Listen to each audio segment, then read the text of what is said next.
Hello, this is Terrence McNally. Anxiously entering the third year of the pandemic and facing other huge challenges, inequality, injustice, endangered democracy, climate change, we need to take care of ourselves. Here's my 2013 conversation with Rick Hanson about his book Hardwiring Happiness, where he brings together mindfulness and the latest neuroscience to offer proactive practices to actually shift your brain's neural structure, the hard wiring, toward calm, contentment, and confidence. Hello, I'm Terrence McNally, and welcome to Freeforum. This is a holiday show, and so my wish for all of you, may this season bring you many moments of peace, love, warmth, reflection, connection, laughter, infectious joy. And may we all enjoy a just and happy 2014, and as a society, may we begin to share better the gifts and the responsibilities that we have as human beings and as citizens. My guest today is Rick Hanson, neuropsychologist and author of the bestseller Buddha's Brain, and we're going to talk about his latest book, Hardwiring Happiness, where he brings together mindfulness and neuroscience and offers proactive practices that you can do to actually shift the brain's neural structure, the hardwiring, toward calm, contentment, and confidence. So stick around. This time of year can be challenging for people. Holidays bring us in contact with family, which for many carries a charge. We're all asked to be more social than usual. There are those office parties, those get-togethers, the round the dinner table conversations. We need a story to tell. And it also feels natural, I think, to take stock and self-assess at the end and the beginning of a calendar year, and some of us can be pretty hard on ourselves. Well, Rick Hanson and I are going to talk about how you can use some new lessons that science is learning about the brain to overcome its so far evolutionarily successful negativity bias, the brain's tendency to hardwire negative and threatening experiences more easily and more quickly than positive ones. It's important that you avoid predators. It's worked for millennia, and the ones who didn't had fewer children, less of them around. So before we get into that, let me offer a personal story. September 11th, 2001, I had a morning meeting that would last about 3 hours. Yes, that's September 11th. I had a morning meeting that would last about 3 hours, after which I was going to hit the road for the 4-hour drive to a small cabin on a small lake a few miles from the entrance to Sequoia National Park. I hadn't read or heard any news that morning. Somehow I'd avoided my computer until I arrived at a monthly get-together of a handful of folks involved with the nonprofit world. We'd been meeting together for about 8 years, so we were pretty close. Well, by the time that door opened, the second tower had been hit. I spent the rest of that day with friends, focused on the attack. But the next morning, I drove up to that cabin. No TV, no internet connection, no smartphones. And I would go into the small nearby town each day for an LA Times and to check email.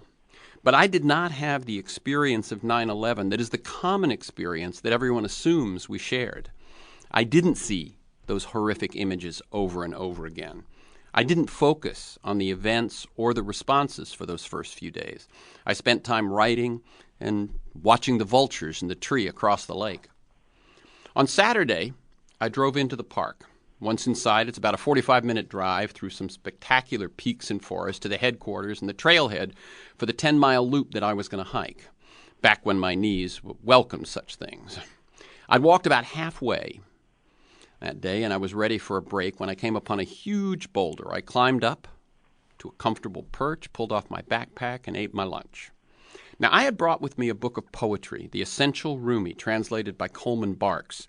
And I determined to open the book to one poem and to read that one poem as the message for the day or for those times. And I opened to a poem entitled Father Reason, and I was not thrilled. I'd been anticipating something more celebratory in that joyous way that Rumi expresses love of life. Well, the title Father Reason did not sound like such a poem to me, but a deal's a deal. And this is the poem that I read on that rock 3,000 miles southwest of Ground Zero. Father Reason by Rumi. The universe is a form of divine law. Your reasonable Father. When you feel ungrateful to him, the shapes of the world seem mean and ugly. Make peace with that Father, the elegant patterning, and every experience fills with immediacy. Because I love this, I am never bored. Beauty constantly wells up, a sound of spring water in my ear and in my inner being. Tree limbs rise and fall like the ecstatic arms of those who have submitted to the mystical life. Leaf sounds talk together like poets, making fresh metaphors. The green felt cover slips, and we get a flash of the mirror underneath. Think what the world will be when the whole thing is pulled away. I tell only 1/1000th of what I see, because there's so much doubt everywhere. The conventional opinion of this poetry, it is optimistic about the future. Father Reason says, no need to announce the future. This now is it. Your deepest need and desire is satisfied by the moment's energy here in your hand. Now, I memorized that poem by reading it over and over as I continued to hike the remaining 5 miles, and I came upon a stream, naturally, just as I read A Sound of Spring Water in My Ear. I can think of no other poem or piece of scripture or words of wisdom that better expresses what I experience to be the truth about life and existence. Make peace with that, Father, the elegant patterning, and every experience fills with immediacy. Because I love this moment, this whatever this is, I am never bored. This now is it, your deepest need and desire, satisfied by the moment's energy here in your hand. So can we do anything to improve our chances of experiencing that immediacy, that love of the moment that can never be bored? That's what I'm going to talk about with Rick Hanson. Here on Free Forum, we explore the lives, the work, and the ideas of individuals that I suspect have pieces of the puzzle of a world that just might work. We look at new, innovative, provocative approaches to business, environment, health, science, politics, media, culture, all based on the fact that I believe we can do better, and I want to find out how. Rick Hanson, Ph.D., is a neuropsychologist, a founder of the Wellspring Institute for Neuroscience and Contemplative Wisdom. He's on the advisory board of the Greater Good Science Center at UC Berkeley. He's been an invited speaker at Oxford, Stanford, Harvard, taught in meditation centers worldwide. His books include Buddha's Brain, Just One Thing, and his latest, Hardwiring Happiness, the new brain science of contentment, calm, and confidence. Welcome again, Rick Hanson, to Free Forum. Terrence, it's truly an honor to be here. I'm so happy to talk with you about all this. Yeah, and it's, as I said, this is a time when I think people can use a gift like this. Yes, definitely. What a touching story as well that you told there. Thank you. I mean, it really was what, I looked at that book and I went, oh, no. And then as I read that poem and that line, when you feel ungrateful to the universe, the shapes of the world seem mean and ugly, I immediately flashed to the scenes that I had seen of Ground Zero and make peace with that, Father, and every experience fills with immediacy, and I'm in, the forest of the sequoia and so on. It's and it has stuck with me tremendously. Now, I like listeners to get a feel for the people behind the ideas and the work that we talk about. So I want you, in your own words, to tell us a bit about your path to the work that you do today. You can mention mentors, turning points, moments of decision. Now, I said in the intro that your work brings together mindfulness and neuroscience. You also have a clinical practice and your own personal journey. So take your time and tell us how those several strands have woven together in your life and career. What questions have driven you, and how the answer to one question might lead you in another direction along the way. Well, it's a deep question. I know. There we go. Well, two parts here. So first part, I think like a lot of people, as a young child, I had this background sense that there was a lot of unnecessary happiness. I couldn't conceptualize it. I was literally, it's kind of implicit in my earliest memories going back to about 3 years old. But again, I think like a lot of people who talk about this, or who can surface the fact that in the wallpaper, if you will, in the background of their earliest memories, was a sense of needless hassling, criticizing, struggling, arguing, yuck, worry, and so forth. And so I longed for the kind of happiness that I felt was possible in a world, as you put it, that just might work. So that was the beginning for me of my kind of journey. And then overlapping that, as I grew up, I had a very late birthday, and I also skipped a grade. So like a lot of people of my generation, I was quite young going through school. I was actually very young. And nothing terrible happened to me, but I did have many, many experiences of feeling and being excluded, put down, dismissed, mild bullying, Let me also just share with you, Rick, I also skipped a grade and can absolutely relate to that. On the one hand, the system thinks they're doing you a favor, but those experiences of being younger and less experienced are something I don't think they're quite taken into account. Yeah, that's right. They don't usually do it these days. So it was well intended, but that said, actions have consequences, right?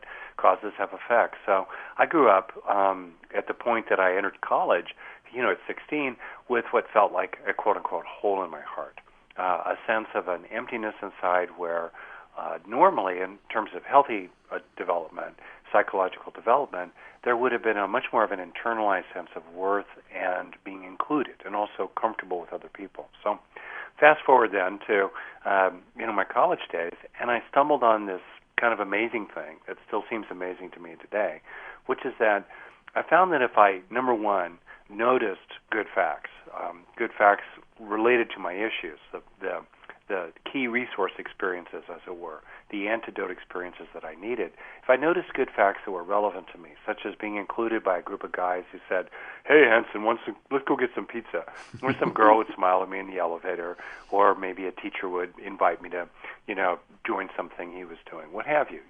When that happened, number one, I needed to notice it. Number two, I needed to actually feel something as a result, not just stay in my head about it, which is, where I'd come to live. And also third, most important of all, which is what my, recent interests really focus on, I needed to take in the good. I needed to stay with that experience 10, 20 seconds in a row, maybe even longer, to feel like it was really sinking into me, and sometimes even connecting with those younger layers inside me that had been mistreated and longed to be included and valued. Any single time I did that did not change everything for me, but bit by bit, drop by drop, honestly, I really did feel that I was gradually filling that hole in my heart. And, then fast forward 20, 30 years later, as a psychologist and a neuropsychologist, I've come to understand more what I was doing, and I'm sure we'll talk about it. The other thing that happened for me, and you and I, as listeners should know, do share some history. We knew each other, I think, even 30 years ago. I think the mid-'70s, yeah. Yeah, the human potential movement and so forth, the wild and woolly west, if you will. Yeah. So that was a phenomenally important influence on me, just the sense of what was truly possible in terms of human potential and self-actualization. And also at that time, I stumbled upon contemplative practice, mostly in its Eastern manifestations, Buddhism and Hinduism, but also with some sense of it as it shows up in other traditions in the world, like Christianity, Islam, or Judaism, or secular traditions even of mindfulness today. So I started meditating in 1974, and that too, even though I was doing it in, like a beginner's kind of way with my long hair and gold-rimmed glasses and wood flute, and that I was very cool and all that, still, it suddenly gave me a window in a new way into the depths of my own mind and into, if you will, the nature of experience as experience, just in terms of like phenomenologically what it's actually like. And so since then, I've had just a growing interest in, if you will, the intersection of three circles, one being psychology. I got a PhD in clinical psychology by way of a lot of training in developmental psychology. Second circle being brain science, neuroscience.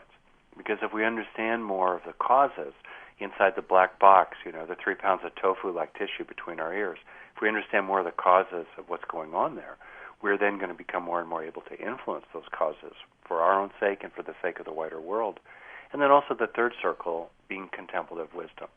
So if you think of the intersection of those three circles, especially in my own case, I think of myself as a methods guy. I'm very interested in applications, because that's where I think you really test things out, and that's also near and dear to my own interest and service. So I've gotten very interested in applying what can be found there at the center of those three circles: psychology, neuroscience, and contemplative wisdom. So I guess that's kind of an overview. Yeah. Along the way, got married, had a couple of kids, young adults, did some business consulting, and here we are today.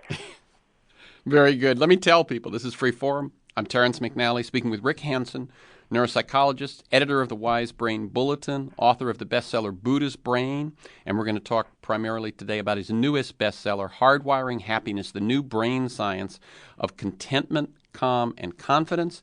And you can learn more at rickhanson.net. So that's .net, and it's Hanson, Hanson, Rick Hanson, Hanson.net. Okay, so you began the sort of unschooled practice of noticing and of savoring moments of the good while in college. Mm-hmm. You added to that mindfulness or meditation practice in the mid-'70s. Grad school and a little beyond.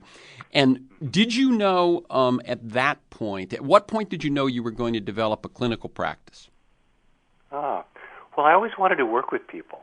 And in fact, one reason why I kind of tilted toward the human potential movement at UCLA from 1969 to 1974, when I was an undergrad there, was because mainstream psychology honestly seemed, about running rats through mazes and stuff like that. And also, the human potential folks had better parties, so that seemed that's cooler. Yep. I was a little earlier than that at Harvard, and there was one building, the William James building, that housed psychology and social relations. Mm-hmm. I was in social relations, and when the elevator would stop at certain floors, which were not the clinical, but the psychology, the serious research, everyone would go, oh, rats and pigeons, and then they'd go on to the next floor where it was, people again. Yeah, exactly right. So, that was, I knew I just wanted to work with people. My early experience, just helping people in my dorm and, being a telephone counselor and stuff like that. My dad's a professor, and I have tremendous interest in science. He's a retired zoologist. My next question was going to be, when did you add the thread of neuroscience? Mm-hmm. That's great. So I've always had I'm a geek, I've always had a real interest in science and the facts. It struck me as an orderly universe, in contrast to, the neighborhoods I grew up in, the schools I went to, and so forth, which were much more emotionally disordered and really confusing to a young kid. So I've always liked that about science, and I have a feeling for it. But at the end of the day, my own personal interest, as someone who consumes a ton of science and respects bench scientists, I'm really interested in, as it were, essentializing the key takeaways from the research, integrating it with other research, and then in particular applying it. So I kind of made some mistakes in my early 20s, like a lot of people I think do. In their early 20s, I didn't bet on myself in some ways, and I underestimated the power of investing in your own career when you're young and your own training, because the cost of that investment in grad school or business apprenticeships or other kinds of development, the cost of that get amortized over the 40, 50 years of your career while the benefits accumulate exponentially. But easily, I think, by my late 20s, it was clear to me that I really wanted to become a therapist and that I needed to get some legitimate credentialing in that regard, and that's pretty much and I'm 61 today, so that's what pretty much set me on my path. Well, let me ask about the one other thread that you've added, which is writing. Oh, yeah. When did you say, I'm going to write? When did you begin to feel like a writer? And how does your writing intersect with all those other areas? Great question. I think of writing, and people write in different ways. In part, for me, writing comes out of teaching, in that I like teaching, and I come from a family of teachers. My father, my grandmother, my sister, aunt, and so forth, families of teachers. And the other thing is that when you teach, you generate text, especially if you teach these days with PowerPoints and whatnot. So that's part of it. The other part of it is that writing is a fantastic way to leverage your contributions. I mean, if you're talking one-to-one or in a workshop, because I've led a lot of workshops as well, maybe you'll reach one person at a time or even 100 or 200 people at a time. But what you're doing right now, for example, is reaching thousands, maybe even tens or if not hundreds of thousands of people. And if someone can write something that goes out, Buddha's brain, for example, is in, I think, 25 or 26 languages. You really can reach around the world. And I'm, honestly, Terrence, extremely heartened by emails I get where people say, wow, this made a difference to me, you know? So I don't consider myself a great writer, but I do think I've tried to become a good writer and do the best that I can in that regard. And in some ways a translator, right? Because since what we've been talking about is how we're going to bring contemplation, meditation, neuroscience, and all of these together, when you're writing, your role really is a synthesizer and a translator. That's right. And a really important piece of advice I got along the way, and I'll offer this to anybody, including people who want to write, is to really hold in your awareness, especially if you do the kind of, more nonfiction, self-help kind of writing I do. But I think it's a broad point. Keep in mind the real being who's going to be reading your words and feel into your relationship with that person. So I literally imagine people and kinds of people who are reading my work, and I want to make sure I continue to be relevant to them, especially these days when, if there's normal temperamental variation in the hunter-gatherer bands we evolved in, if you will, anxious, rigid, turtles at one end and spirited ADHD-ish jackrabbits at the other. We live in a jackrabbity culture, so people have shorter and shorter attention spans, and they're also being bombarded with very seductive appeals for attention in other directions. So if, as a writer, you're going to sustain someone's attention over, a page of text or 300 pages of text, you need to keep thinking about how am I entertaining this person, how am I inspiring this person, and in my domain especially, how am I offering value to this person. But if you do that, you're gonna just do a lot better. Very good. This is Freeform. I'm Terrence McNally. That's the voice of Rick Hanson. He's the author of Buddha's Brain and a new book, which is also a bestseller, Hardwiring Happiness, the New Brain Science of Contentment, Calm, and Confidence. And you can learn more at rickhanson.net. That's rickhanson.net. Okay. I want to go back to, again, we're talking about how life and work come together, but children and family have played a big role in your life and career. And you actually co-wrote with your wife, Jan, and an OBGYN, Mother Nurture. What is the big message of that book?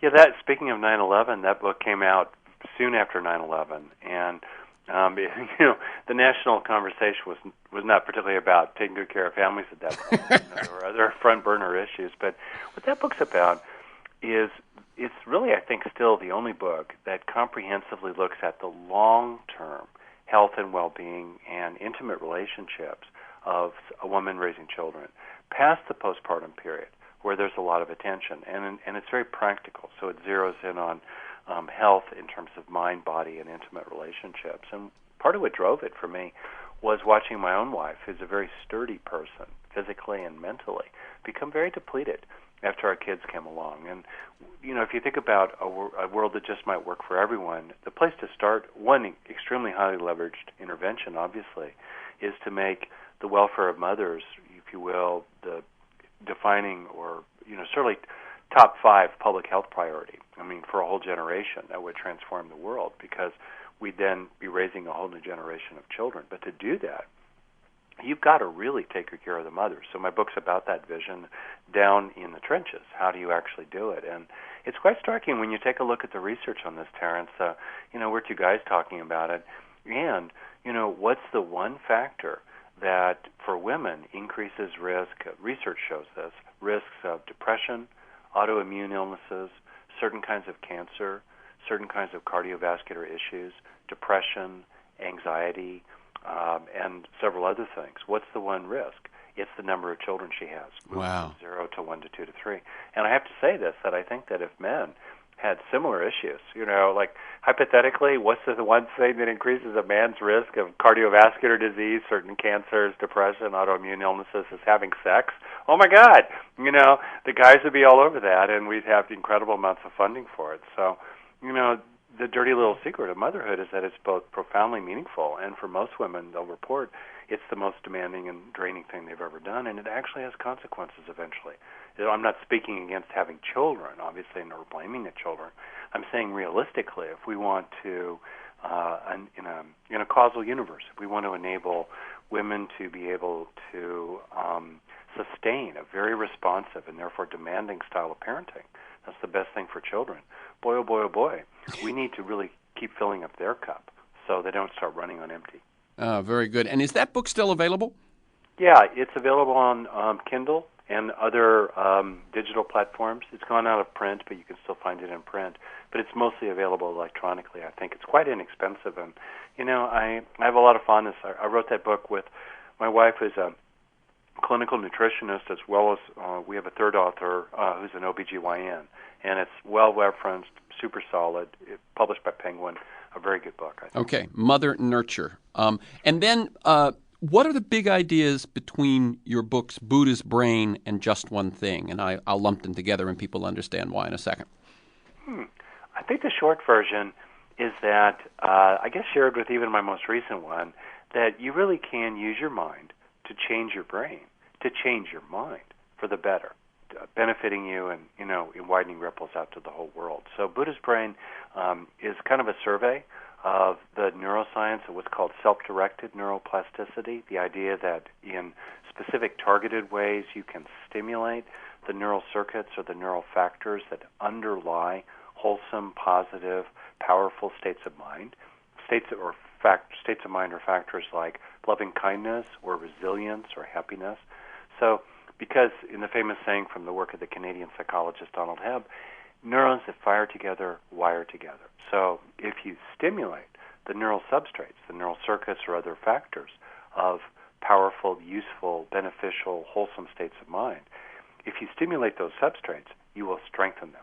So that's what Buddha's Brain is about, including in bringing in insights from the contemplative traditions. I teach meditation and think of myself, and when I wear certain hats as a Buddhist teacher, the people who have been the contemplatives in the world's traditions, and the one I know best is Buddhism, are sometimes called the Olympic athletes of mental training. They're the ones who have really developed the ability to have unconditional happiness and sturdiness and determination and love, even in the face of great difficulty. And if you want to get good at anything, right? If I want to get good at interviewing, I'm going to listen to Terrence McNally for that and other purposes.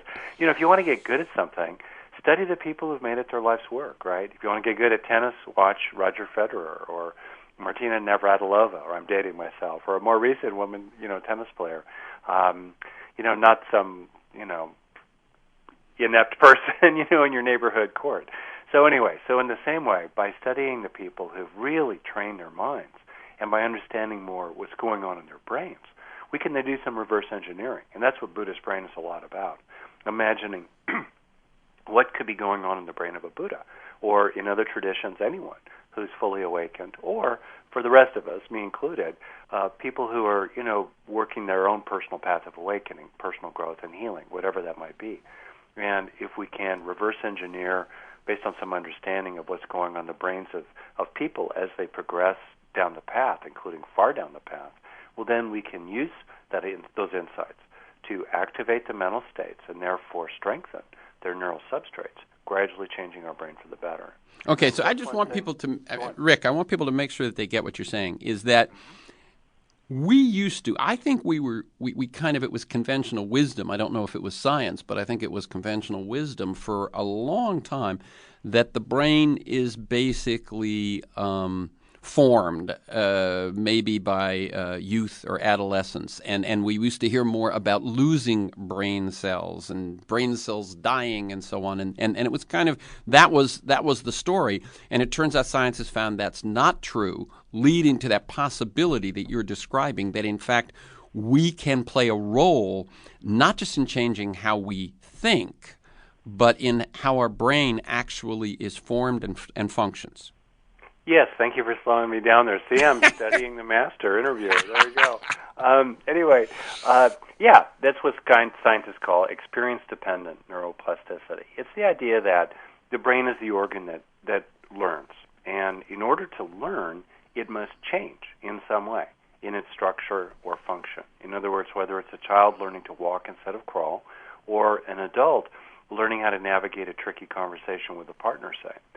in any case, in either of those cases, and in all other cases in which there's learning, like the multiplication tables, or more fundamentally, growing.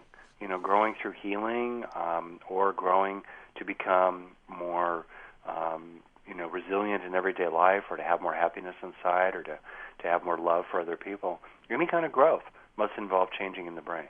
So that's not the breaking news, as you point out. What is the breaking news is the radical new insights in the past couple decades or so, especially the last 10 years, about the depth and breadth of those changes in neural structure and function, and the growing capabilities of people to use that science in very practical ways, which is my particular interest. Very People good. should not underestimate the capacity of their mind to change the brain one way or the other. And as we'll probably get into, unfortunately, to help our ancestors survive, as you said at the beginning of this interview, the brain is vulnerable to changing for the worse from our experiences. In other words, in a nutshell, it's very good at learning from bad experiences, but it's comparatively bad at learning from good experiences, even though learning from good experiences is the primary way to grow inner strengths inside, including the strengths of happiness or positive mood.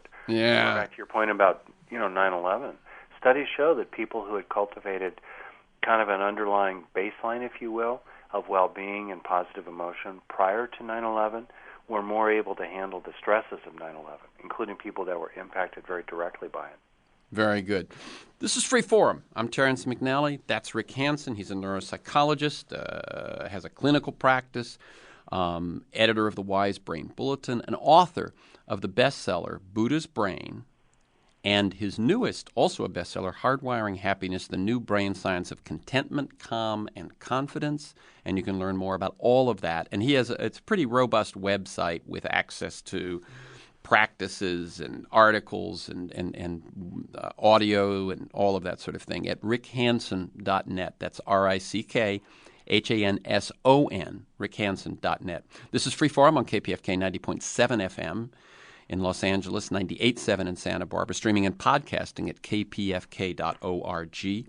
And for this week's conversation and many other interviews and articles, you can, and also to join me in pursuit of a world that just might work, you can also get a feel for my work with strategic communications with nonprofits and foundations and maybe your organization at terrencemcnally.net, TERRENCEMCNALLY, terrencemcnally.net, or aworldthatjustmightwork.com. They're the same website. If you want to receive my weekly email announcement telling you who's going to be on, what we're going to talk about, and 4 or 5 articles of background on those issues, you can sign up at my site, or you can email me at temcnally, TEMCNALLY, at mac.com. You can also subscribe and listen to the Freeform podcast on iTunes. Check out Freeform with Terrence McNally on Facebook, and follow me on Twitter at McNally Terrence. Okay, so we're about halfway through, Rick, and what we've laid out is the foundation for hardwiring happiness, correct? Right. Okay, so that neuroplasticity, that ability to come in to actually change things, and that negativity bias, your new book is really up against how do we confront, how do we deal with the negativity bias? Talk a bit about that.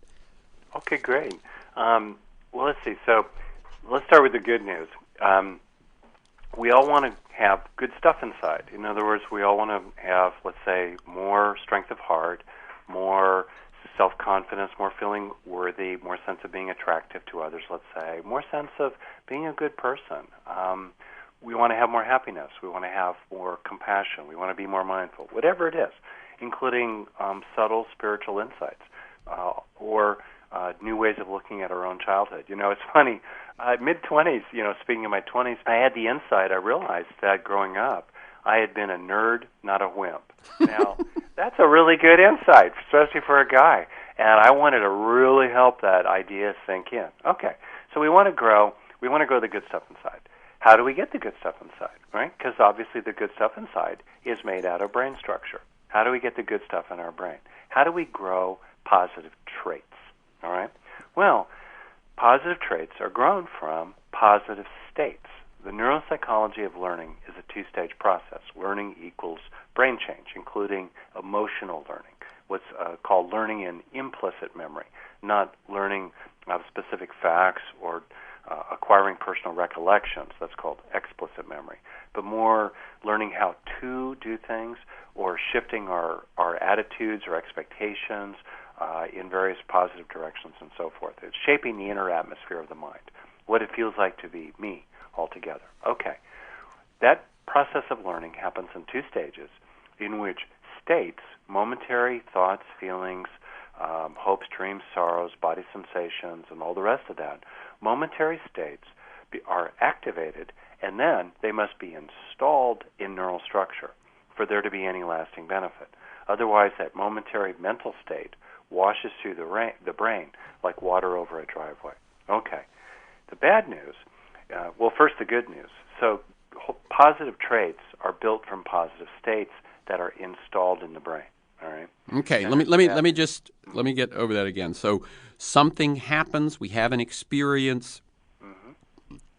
Most of those, as you say, will flow away, will disappear, will have moved on, and they don't. They change our experience for that moment, but they don't actually change the structure of the brain. But some do. That's and correct. What we're going to talk about is why some do. Exactly right. So the bad news is that negative mental states encode immediately in neural structure. Generally speaking, they have an advantage in terms of turning into neural structure. This is the brain's negativity bias, in which, in order to evolve, our ancestors had to both, get carrots and avoid sticks, as it were. They had to get carrots like food and mating opportunities. That's not a phrase I use with my wife, by the way. But anyway, and they had to avoid sticks like predators, natural hazards, aggression, and so forth. Okay. The difference, though, is between carrots and sticks, is that if you fail to get a carrot today, like food or a mating opportunity, you'll probably have a chance tomorrow to get one.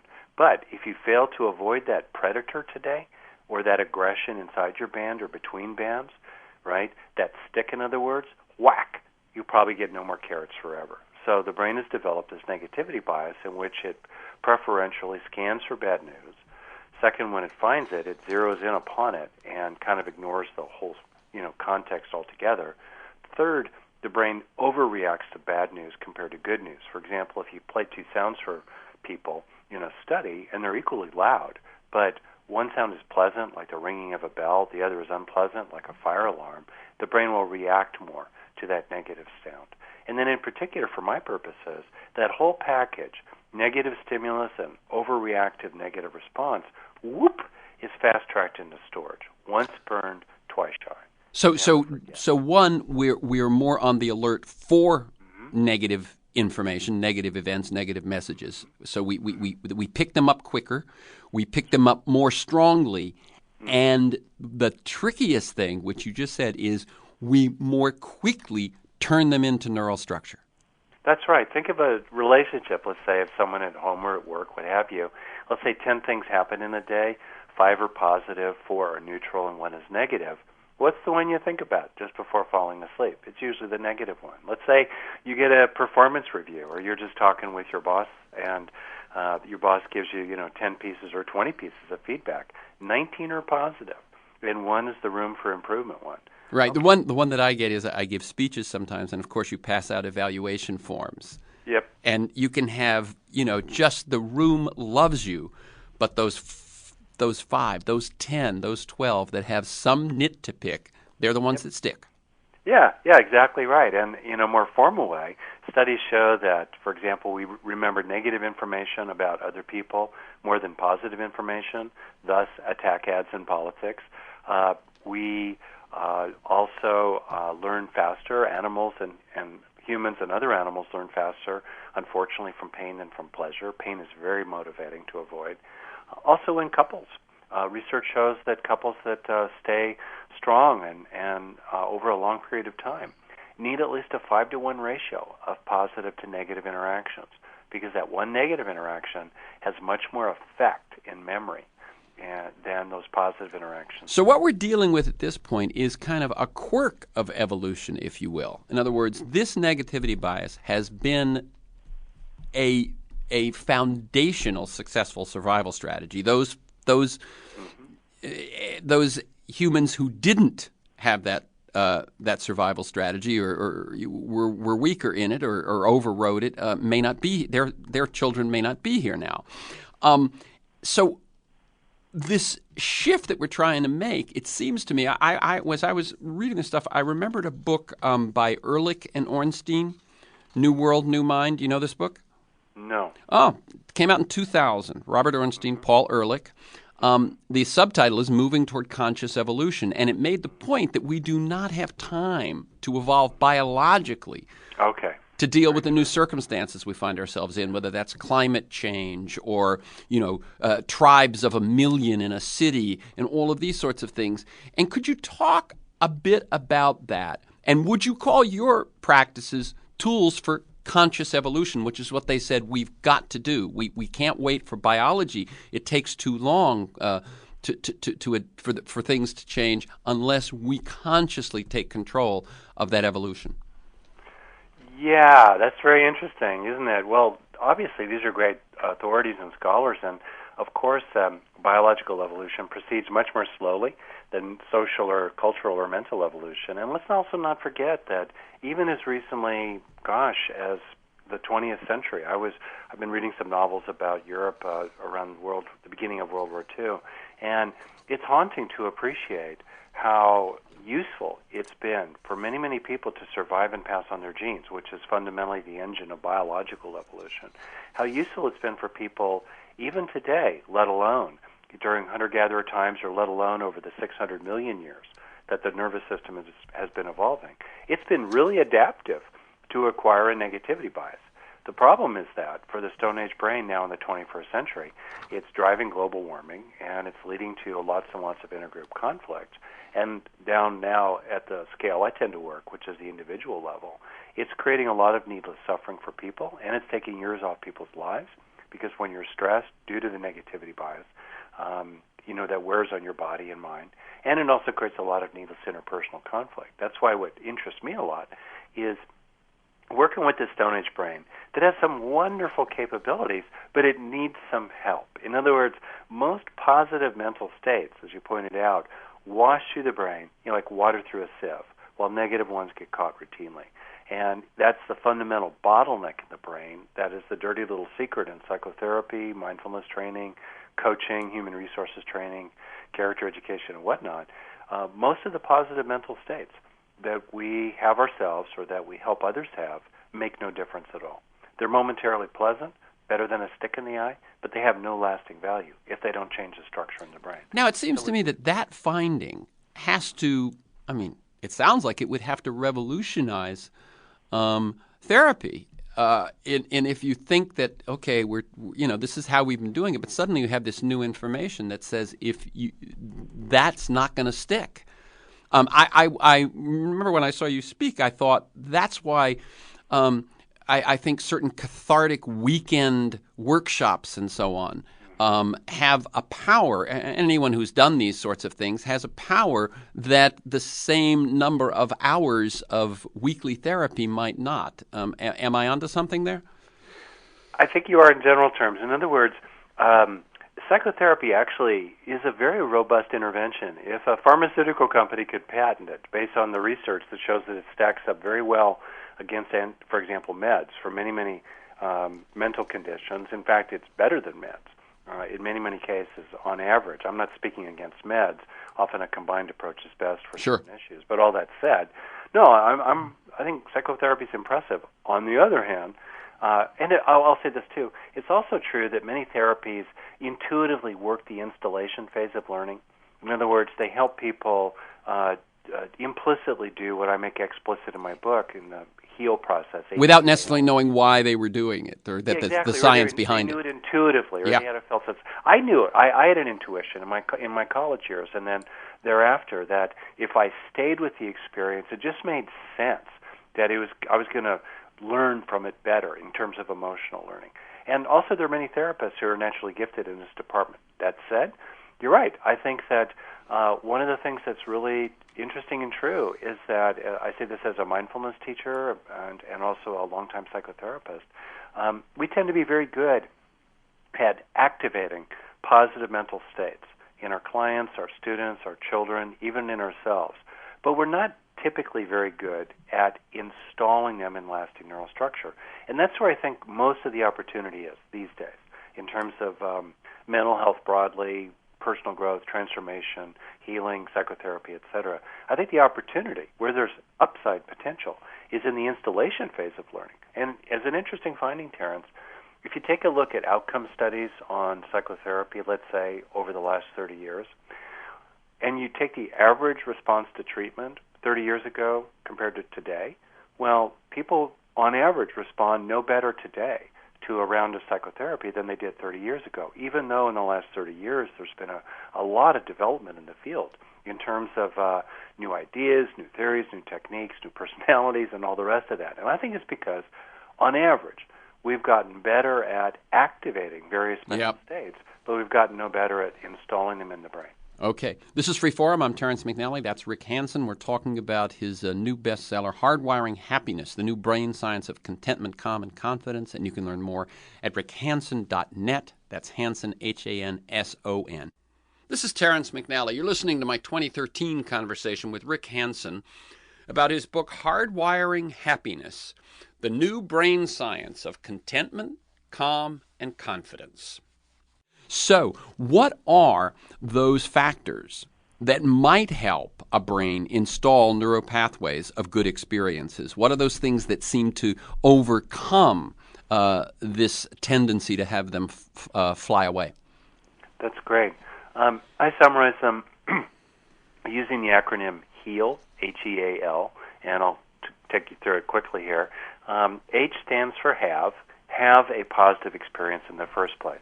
In other words, this acronym takes you through the well-established two-stage process of learning in research on neuropsychology of learning, activation to installation. And by the way, I should add that as you move from an activated positive state, mental state of thought, of feeling, sensation in the body, as you move from activated positive mental state to installed positive neural trait, then that positive neural trait fosters more positive mental states, which then you can reinstall to reinforce that nice, inner strength you've been acquiring, that positive neural trait you've been developing. Okay, so in terms of the HEAL acronym, in the first step, you have a positive experience, usually because you notice one you're already having, or you deliberately create one. And when I say a positive experience, I'm talking about the ordinary experiences of daily life. On the 0 to 10 intensity scale, these are the ones and the twos. You finish a tricky email, and there's an opportunity for a moment of satisfaction or accomplishment. You have a nice little conversation with a friend, or the guys in the deli are friendly toward you. There's an opportunity there to feel cared about or befriended in some way. You get a sense of some inner strength or vitality after finishing a Pilates workout or going for a run.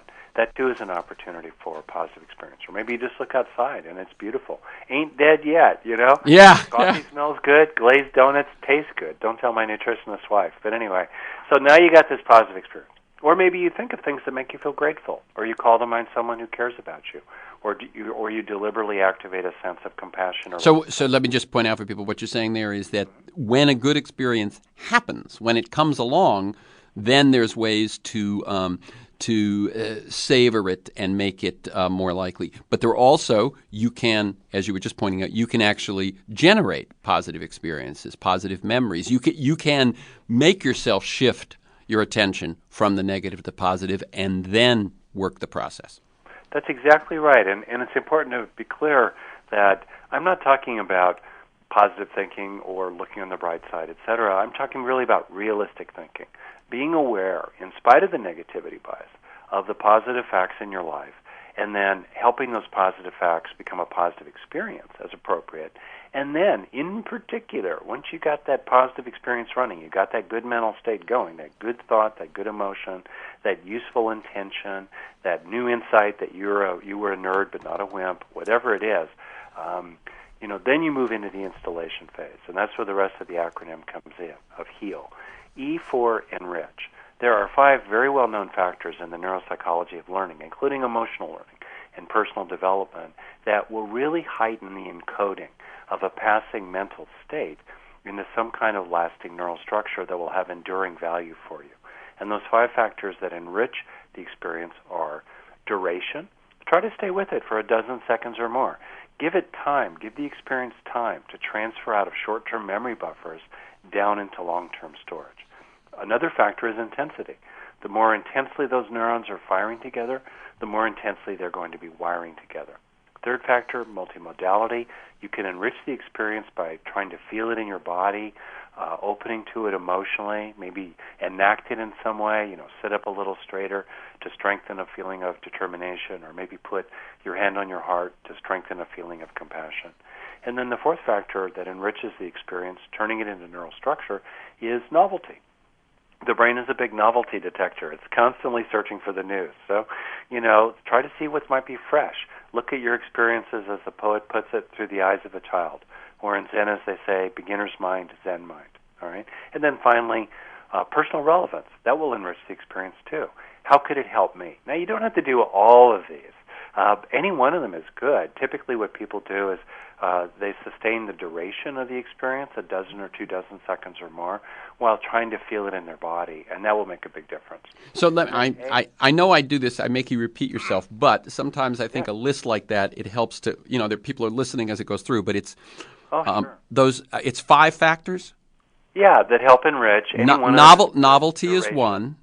Yeah, so I'll start in order. Duration. Yeah. Okay. So something that lasts longer has a better chance of turning into neural structure. So you choose to extend your experience. You stay with it. You don't allow yourself to shift to the next thing until you've actually savored it and taken it in.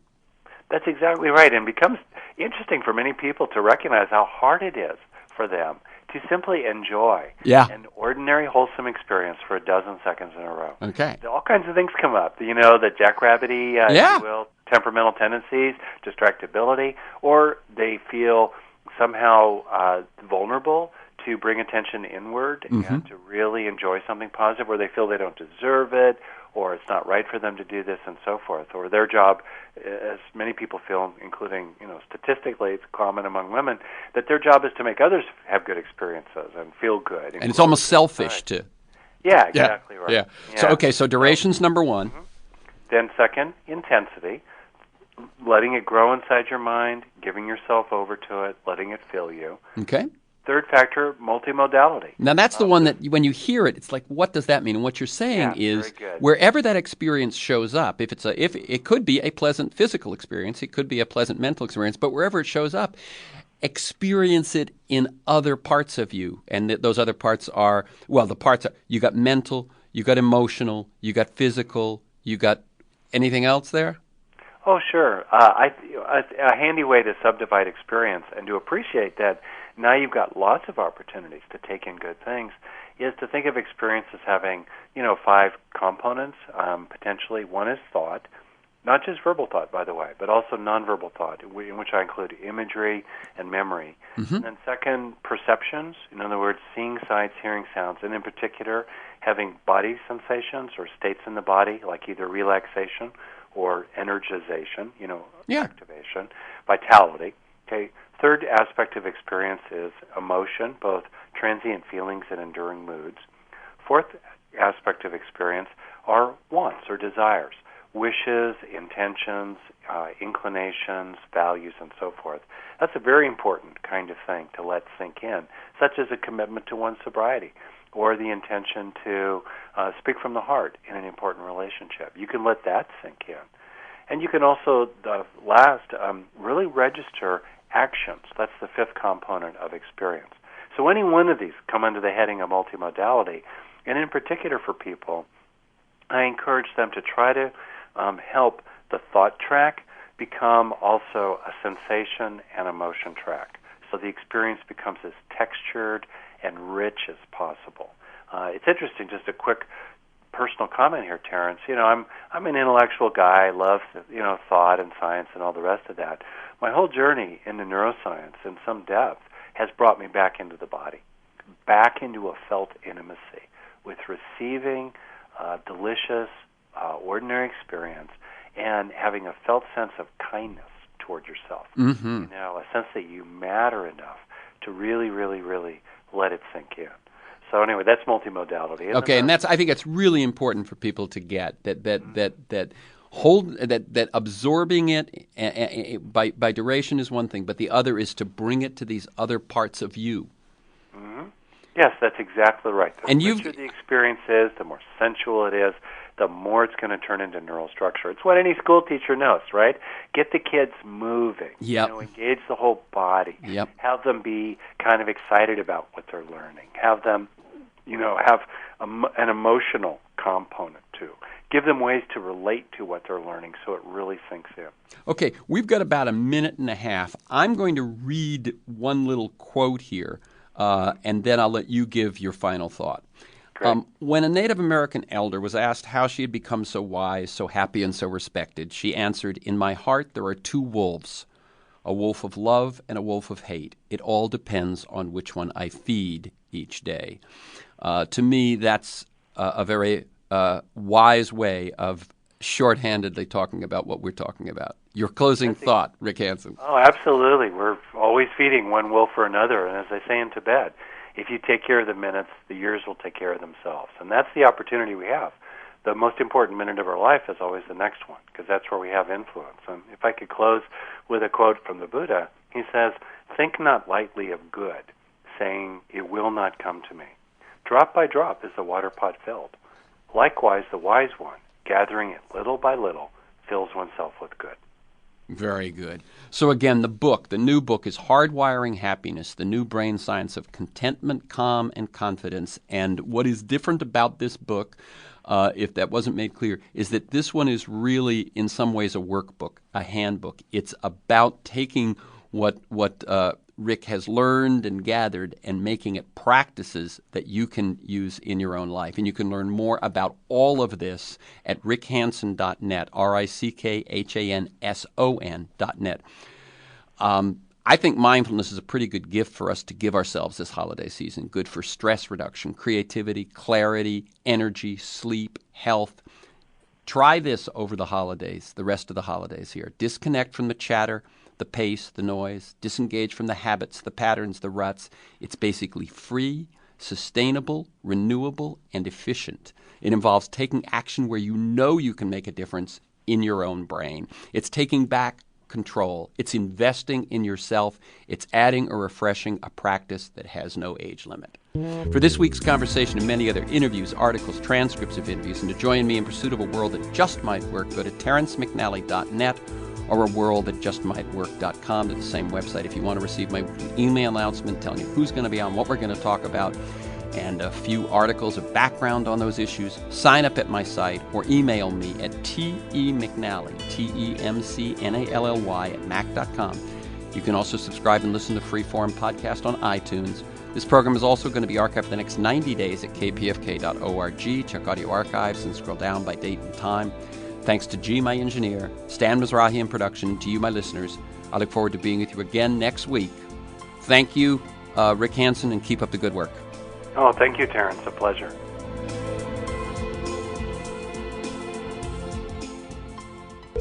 (911) What's your emergency? America's healthcare system is broken, and people are dying. Welcome to Code WACK, where we shine a light on our callous healthcare system, how it hurts us, and what we can do about it.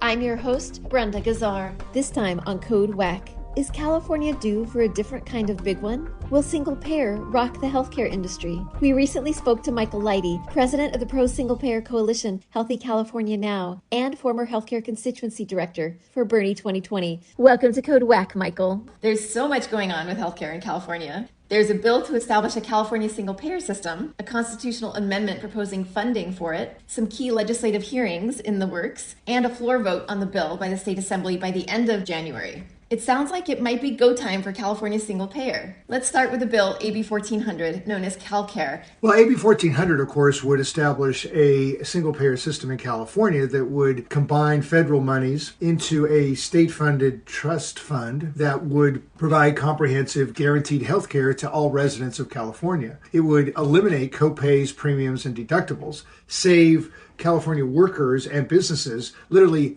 billions of dollars, save the state overall probably over 10 years as much as $486 billion. So it's a huge cost savings. It's a huge advantage in terms of quality of care and the ability to actually get the care that Californians need and deserve. Get the full Code WAC story on progressivevoices.com and on the PV app. Catch all our episodes by subscribing to Code WAC wherever you find your podcasts. This podcast is powered by Heal California, a nonprofit that uplifts the voices of those fighting for healthcare reform around the country. Until next time, stay healthy.